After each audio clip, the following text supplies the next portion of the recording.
அப்ப சட்டத்தை எந்த அளவிற்கு மனித உரிமை மீறல்கள்ல ஈடுபடக்கூடிய எனக்கு தெரிந்து சமகாலத்துல கடந்த 10 ஆண்டுகள்ல மனித உரிமை அப்பட்டமாக கொல்லப்பட்ட வழக்கு அஜித்குமார் வழக்கு, அதே போன்று இந்த சாத்தான்குளம் பெனிக்ஸ் ஜெயராஜ் வழக்கு சார். இதுதான் இந்த வழக்கினுடைய பின்னணி.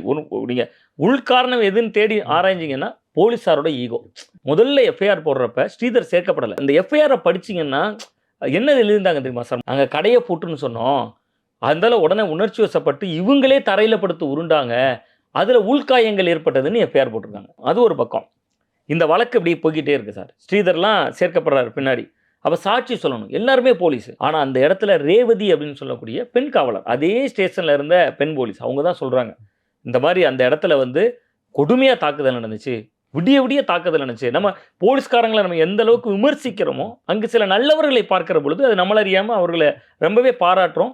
அப்படியான ஒரு பெண் தான் ரேவதி. அவங்க தான் இந்த வழக்கினுடைய முக்கியமான திருப்புமுனை சார்.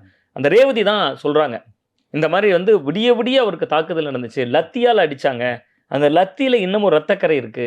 அது மட்டும் இல்லாம அந்த டேபிள்ல படுக்க வச்சு தான் அடிச்சாங்க. அந்த லத்தியையும் அந்த டேபிளையும் நீதிபதி சொல்றாரு பாரதிதாசன் பறிமுதல் பண்ணுங்க அப்படிங்கிறார்.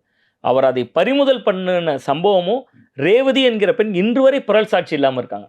ஒருவேளை ரேவதி புரள் சாட்சியாக மாறி இருந்தால் இந்த ஸ்ரீதர் இன்னைக்கு அப்ரூவல் ஆகிறேன்னு சொல்லியிருக்காருல்ல சார், அதுக்கு உயிர் வந்திருக்கும்.